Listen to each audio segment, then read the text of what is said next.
What's up everyone, I'm Deviant Cringe, and yes, ladies and gentlemen, I'm finally back covering some really interesting gaming news. So, let's get into it. It looks like the developer Human Head Studios is being sued by the publisher abandoning the game, and it looks like they are refusing to hand over the assets.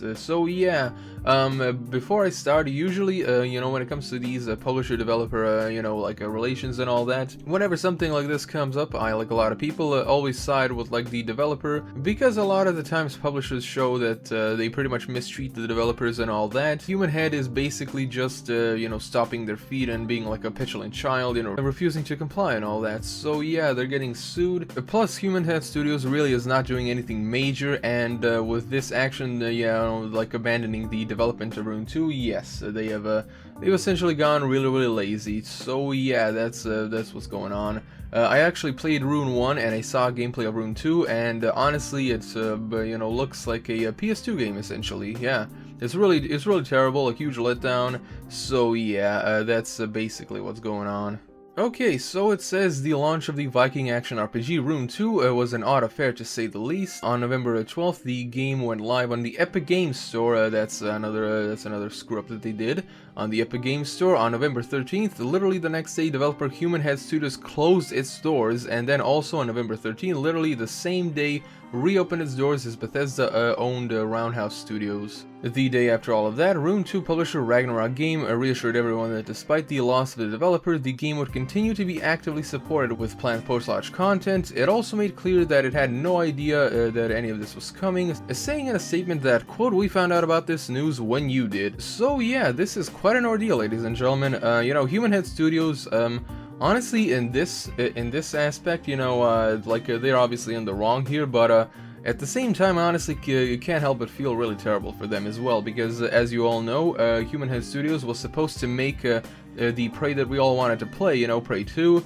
We were supposed to see the return of the character from the previous games and all that. But sadly, Bethesda pretty much said screw that to that project, and we basically got Space Exterminator fighting aliens that looked like they were scribbled over actual concept art. So yeah. It also says Ragnarok made further allegations about Human Head in a message posted today in the Rune 2 forum, saying that the studio has refused to provide it with the finalized source code and game assets despite repeated requests to do so. Because of that, it has now filed legal action against the studio. The lawsuit alleges that the developer process did not go smoothly. The initial schedule set 11 milestones, for instance, but because of Human Head delays and errors and mismanagement, that was ultimately stretched to 23 milestones, of which Ragnarok says it was paid for. It further claims that the studio suddenly became, quote, uncommunicative and unavailable, oh boy, a couple of weeks prior to Rune 2's launch, and that on November 7th, 3 days before the release. Human Head's COO Ben Goki told Ragnarok that the studio was closing, but made no mention of the Bethesda acquisition. Like, whenever you're being acquired by another company and all that, yeah, you're definitely supposed to notify the publisher, and they really screwed up on that one.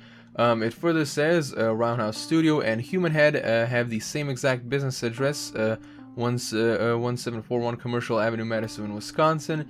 The same Human Head team of employees and principals in the same physical location were reborn as Bethesda's Roundhouse Studios within days after the launch of Rune 2. The lawsuit states, quote, Ragnarok was completely unaware of any of these developments and only learned about them from the press, along with the rest of the gaming community. In fact, when Ragnarok had asked Human Head on the November 8 call if Ragnarok could reach out to the former Human Head employees, Goki said they would be a problem.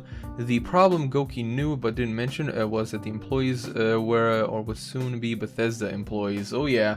This is definitely something that happens a lot in the gaming industry, sadly.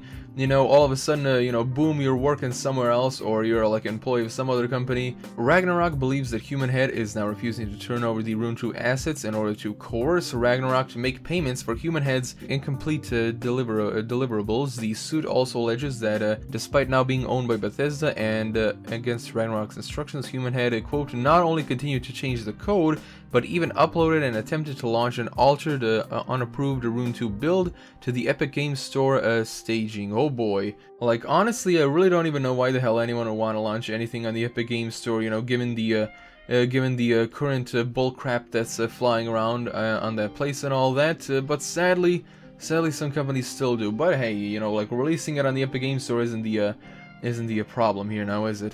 It finishes off with Ragnarok's lawsuit demands the return of the game property, a restitution of financing for the development, and at least $100 million in compensation. A Bethesda rep declined to comment on the matter. Well, I think it's pretty much best for Bethesda to like, you know, stay out of this. This is an endeavor between the, you know, former Human Head Studios and the publisher Ragnarok. But yeah, now because Bethesda owns the studio and they have rebranded and all that, looks like it also became their issue. So yeah, they pretty much screw themselves, you know, Human Head Studios. Again, sadly, I really do feel bad for what happened to the studio. I honestly think that after Bethesda canned Prey 2 that was supposed to happen, the studio has really never been the same. And yeah, with Rune 2, the way that the game performs and looks and all that, yeah, it's definitely pretty apparent. It really sucks that it's such a huge letdown compared to Rune 1, which was actually pretty fun and all that, but yeah, that's how the cookie crumbles, as they say. So yeah, it looks like that's pretty much it, at least for now. You know, this news is still pretty new, so yeah, if anything further comes from this, you know, I will be, you know, taking a look at it and possibly covering it and all. I am pretty interested to see where this will go down, if Rune 2 will actually, you know, become a good game, and if the you know, publisher will be compensated for that. What Human Head Studios really did was pretty much stupid. Not only just you know, refusing to give away the assets, but also changing the source code itself. That is definitely pretty illegal because you know, like they really don't own anything now, do they? Anyway, everyone, that's been the news for today. Thank you all so much for watching. Be sure to subscribe, press the bell icon, and if you wish to support me from my page, link is in the description below. And as always, I'm Demon Cringe, and I'll be seeing you guys else in the next video.